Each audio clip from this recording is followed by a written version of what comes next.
saja untuk menyebarkan pemahaman dan penerapan pengalaman saya sebagai guru penggerak, karena saya sedang menjalani pendidikan guru penggerak. Tujuan dari diseminasi ini adalah menyebarkan pengetahuan tentang ilmu yang ada di guru penggerak, antara lain pendidikan menurut Hajar Dewantara, nilai dan peran guru penggerak, visi guru penggerak, dan budaya positif. Pendidikan menurut Hajar Dewantara ini tuntunan terhadap segala kekuatan penggerak yang dimiliki anak agar mencapai keselamatan dan kebahagiaan setinggi-tingginya.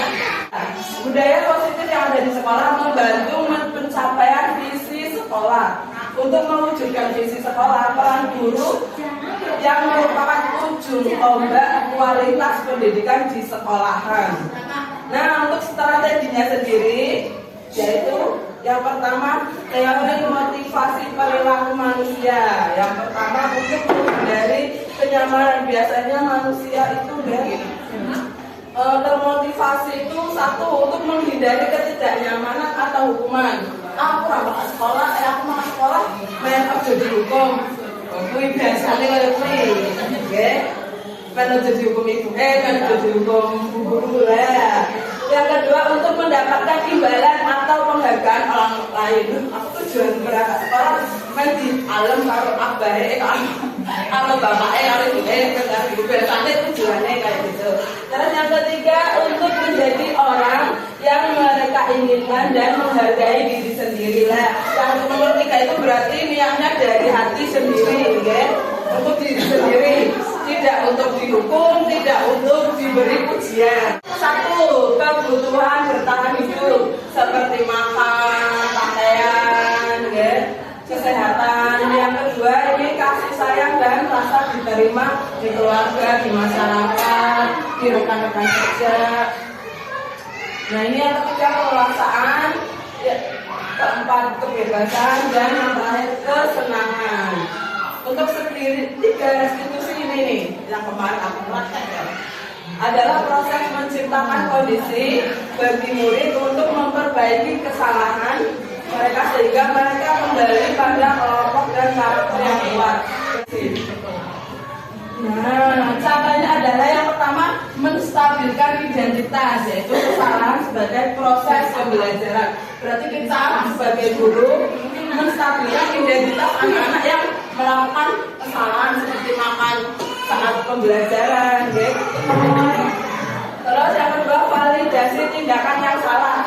Guru memberikan stimulus proaktif, berarti meluruskan tingkah laku anak-anak, bahwa ini tidak baik, bahwa ada cara lain selain makan di kelas, selain membuang sampah sembarangan. Yang ketiga, menanyakan keyakinan terhadap anak, berarti apakah hal ini, kesalahan ini baik atau tidak. Nanti anak berpikir, oh iya, aku nggak baik kalau begini. Nanti solusinya gimana? Oh, jangan diulangi lagi, itu Nah, yang ini keyakinan kelas. Kemarin sudah dibuat sama Bu Sarah, keyakinan kelas yaitu nilai-nilai kebijakan yang dibuat dan disepakati kelas. Nilai keyakinan kelas dan peraturan itu beda, Bu. Kalau peraturan itu ketat ya, berarti apa ya? Nggak boleh dilanggar. Kelas. Kalau keyakinan kelas kita buat bareng-bareng, kita disepakati bareng-bareng bersama anak. Contohnya kayak kemarin Bu, berdoa dan sesudah belajar. Berarti keyakinan kelas itu fleksibel, lebih kesepakatan bersama anak-anak, biar anak-anak juga mau menerapkan disiplin positif di sekolah. Ini ambukulan tentang budaya positif. Yang pertama, berdoa sebelum dan sesudah kegiatan. Tentu ya, ini setiap hari, Terus membuang sampah pada tempatnya. Anak-anak sudah melakukan ya. Terus mencuci tangan. Biasanya kalau sudah selesai mewarnai sama Pak Uli itu kan mencuci tangan. Sabar menunggu giliran ini. Susah ya kayaknya, tapi ya ada beberapa anak yang mau dan ada yang beberapa. Nah ini setiap hari Jumat kita ada infak, mengaji dan menghafal surat-surat pendek. Terus berangkat tepat waktu atau disiplin. Biar bisa ya, sudah bisa ya. Terus merapikan mainan atau peralatan tulis pada tempatnya. Biasanya anak bisa nggak? Ini bisa ya. Saya kalau itu juga bisa. Di sini ada yang beberapa anak yang lupa. Kadang kalau udah selesai langsung tinggal, istirahat. Ya, dia lupa nggak ngumpulin tugas di meja aja ditinggalin. Nah nanti kita bareng-bareng ya Bu. Di sekolahan saya dan guru-guru juga membudayakan positif dengan di rumah ya juga seperti itu. Jadi kita bareng-bareng berkolaborasi untuk membentuk karakter anak yang baik, ya, berani berbicara dengan sopan dan santun, juga termasuk budaya positif.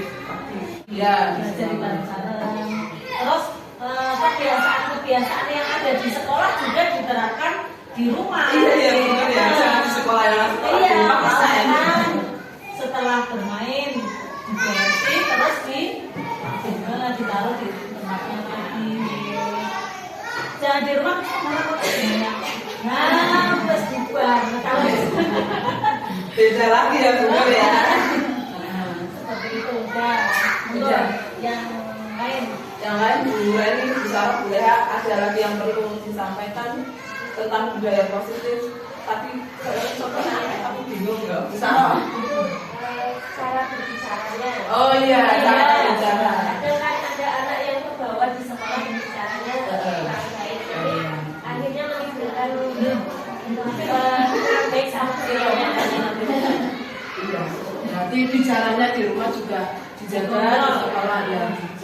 Terus Bu Reni bisa nambahin Kebiasaan-kebiasaan yang baik, misalnya kalau sedang di kelas tidak dilakukan iya. Di rumah juga dikali pengertian bahwa di sekolah ya sekolah. tidak boleh makan Mbak, sepertinya sudah disimpan ya. Terima kasih, nanti saya ketek di sini. Nah untuk wali murid, monggo langsung tinggi lagi. Kita hanya yang sederhana yang benar ya. Ya, pembiasaan. Yang penting diterapkan dari kecil. Kalau dari kecil sudah dibiasakan, nanti akan tumbuh terbiasa. Jangan di sekolahan jadi diterapkan, tapi di rumah belok. Nanti anaknya ya. Terima kasih Bu, cukup sekian. Wassalamualaikum warahmatullahi wabarakatuh. Terima kasih Bu. Kesepakatan kelas, ayo. Kelompok A1 TK Pertiwi Ambokulon.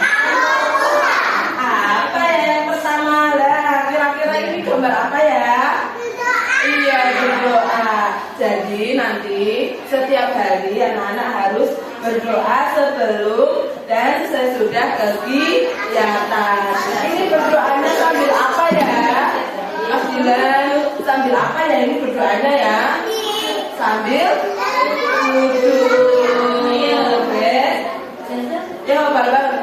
Berdoa sebelum dan sesudah kegiatan.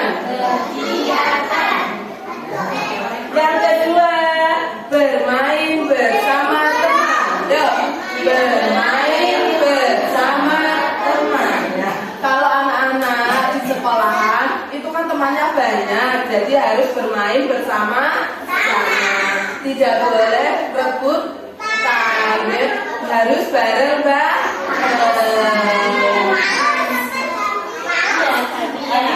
Yang ketiga, nah apa ya? Ini lagi apa ya gambarnya ya? Makan. Makannya sambil apa ini? Jalan kaki atau berdiri atau duduk? Ya, sambil duduk. Berarti yang ketiga, makan dan minum.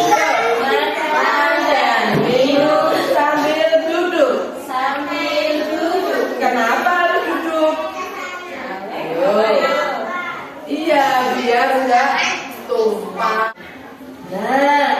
ini yang keempat, merapikan kembali peralatan bermain dan belajar. Jadi setelah anak-anak bermain dan belajar itu dirapikan kembali.